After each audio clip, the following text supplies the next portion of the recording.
আজকে না সবার বাড়িতে মুরগি গোস্ত, গরুর গোস্ত। আব্বু ডাক দিয়ে বলে, বেটা রে, আমারও তো মনে চাই তোমাদেরকে খাওয়াইতে, কিন্তু আমি আর তোমার মা সর্বোচ্চ চেষ্টা করেছি, পারি নাই। কিন্তু আজকে তোমার ঘরে কত টাকা, তোমার ঘরে আজকে কত খাবার, তোমার মুরব্বী মা আজকে গহীন অন্ধকার কবরে, তোমার মুরব্বী বাবা আজকে গহীন কবরে।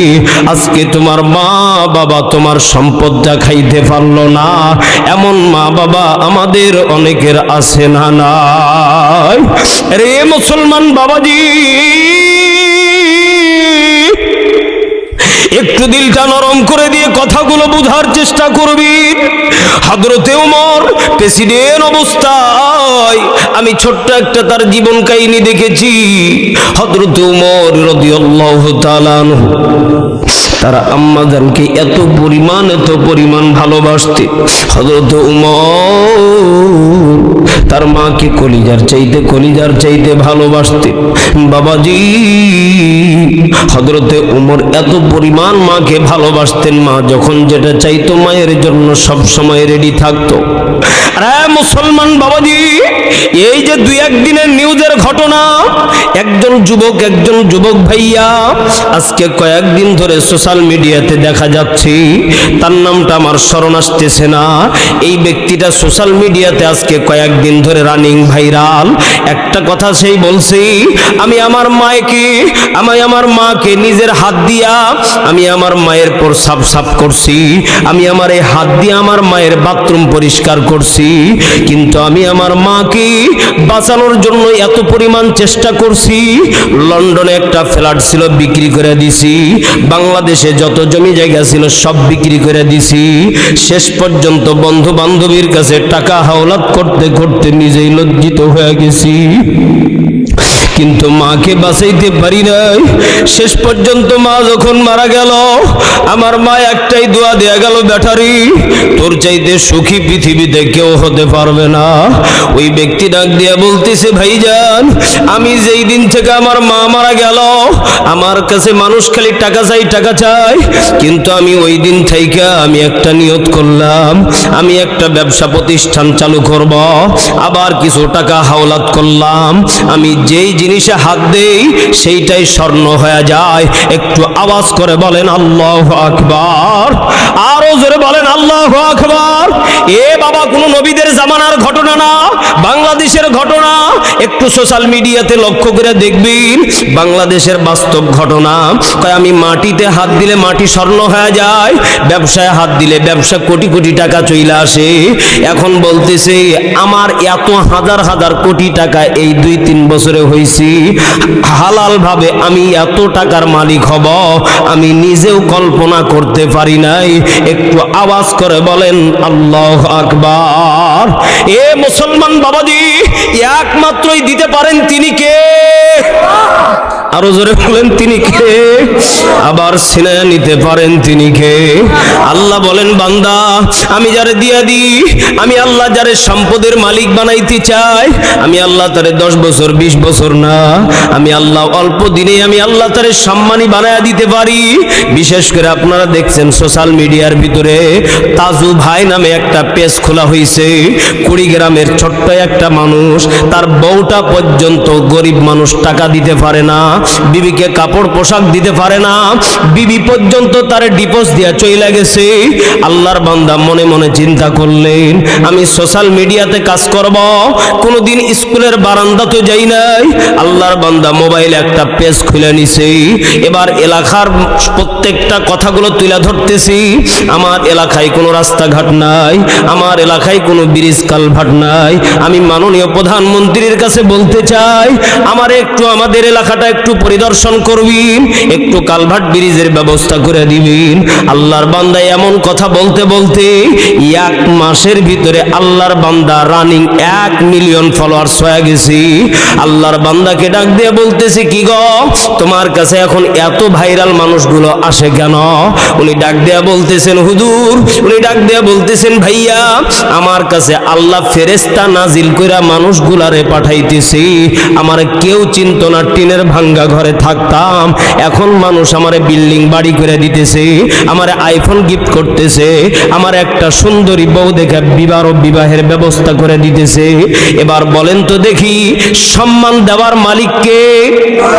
আরো জোরে বলেন কে? আমি যে কথাগুলো বলতেছি এগুলো কি নবীদের জামানার ঘটনা? আরো জোরে বলেন নবীদের জামানার ঘটনা। এ মুসলমান বাপ ভাইরা আমার, বাস্তব বাংলার জমিনের ঘটনা, কুড়িগ্রামের ঘটনা, ফরিদপুরের ঘটনা, এরপরে কত জায়গাতে কত বাস্তব ঘটনা ঘইটা যায়। আল্লাহ ডাক দিয়া বলেন, গোলাম, যেই বান্দা আমার হয়ে যায় আমি আল্লাহ ওই বান্দার হয়ে যায়। একটু আওয়াজ করে বলেন আল্লাহু আকবার। নবীজিকে ডাক দিয়া বললেন, ওগো নবীজি, আপনার উম্মতি মুহাম্মাদীদেরকে আপনি জানিয়ে দেন, ইয়া রাসূলুল্লাহ, ইয়া হাবিবাল্লাহ, আমি আল্লাহ রাব্বুল আলামিন কোরআনুল কারীমের ভিতরে একখানা আয়াত নাযিল করে জানিয়ে দিলাম, ওয়া ক্বাদা রাব্বুকা আল্লা তা'বুদু ইল্লা ইয়াহু ওয়া বিল ওয়ালিদাইনি ইহসানা। একটু আওয়াজ করে বলেন আল্লাহু আকবার। একবার মায়া করে ডাক দিয়া বলেন আল্লাহ। নরম করে দিয়ে কথাগুলো বোঝার চেষ্টা করবি ভাইজান, আব্বাজান, একটু কথাগুলো বোঝার চেষ্টা করবেন, দিলটা নরম করে দিবি। একটা ফোঁটা যদি চোখে পানি আসে, মা বাবার কবরটা নাজাতের ফয়সালা করে দিবেন তিনি কে? আরো জোরে জবান খুলে বলেন তিনি কে? আমার আল্লাহ রাব্বুল আলামিন ডাক দিয়া বললেন, নবীজি, আপনার উম্মতে মুহাম্মাদি যদি একটা ফোঁটা চোখের পানি ফেলতে পারে, ইয়া রাসূলুল্লাহ, ইয়া হাবিবাল্লাহ, নবী গো, তাদের মা বাবার কবরের নাজাতের ফয়সালা হয়ে যাবে। একটু আওয়াজ করে বলেন আল্লাহু আকবার। মুসলমান বাবাজি, আল্লাহর নবী ডাক দিয়ে বললেন, উম্মতের আরে, মা বাবার জন্য দুনিয়াতে তেমন কিছু করতে পারবা না, কিন্তু মা বাবার জন্য এক নম্বর আমল হলো চোখের পানি বেশি বেশি ফেলো। কারণ তুমি একদিন মা হইবা, তুমি একদিন বাবা হইবা। আজকের মাহফিলে আমি জানি অনেক মা বোনেরা বসে আছে। মা গো, আপনাদেরকেও আমি কিছু কথা বলতে চাই। ওহো মা, আপনাদের একটু দিলটা নরম করে দেন গো মা। মা, আপন বলতে কেউ নাই গো পৃথিবীতে, আমাদের একমাত্র আপন যিনি তিনি কে? আরো জোরে আওয়াজ করে বলেন তিনি কে? আমার আল্লাহ রাব্বুল আলামিন ডাক দিয়া বলেন, গোলাম রে, এক নম্বর আমল হইল মা বাবার জন্য চোখের পানি বেশি বেশি ফেলো। দুই নম্বর আমল হইল বেশি বেশি ডাক দিয়া বললেন, নবীজি, ইয়া রাসূলুল্লাহ, ইয়া হাবিবাল্লাহ, আপনার উম্মতদেরকে আপনি ভুল ধারণা থেকে একটু সতর্কতার বার্তা দিন।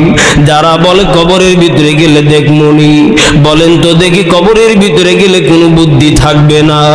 দুনিয়াতে আমাদেরকে আমল করে কবরে যাওয়া দরকার আছে না নাই?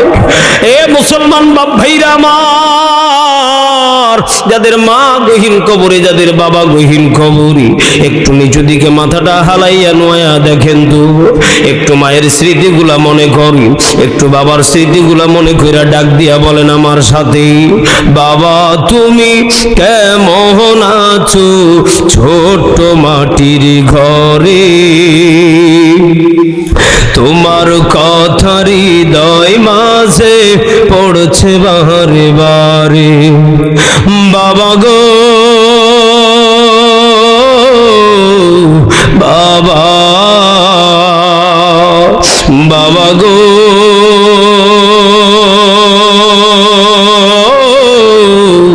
বাবা, মাহা তুমি কেমন আছো ছোট্ট মাটির ঘরে, তোমার কথা হৃদয় মাঝে পড়ছে বারে বারে, মাহা গো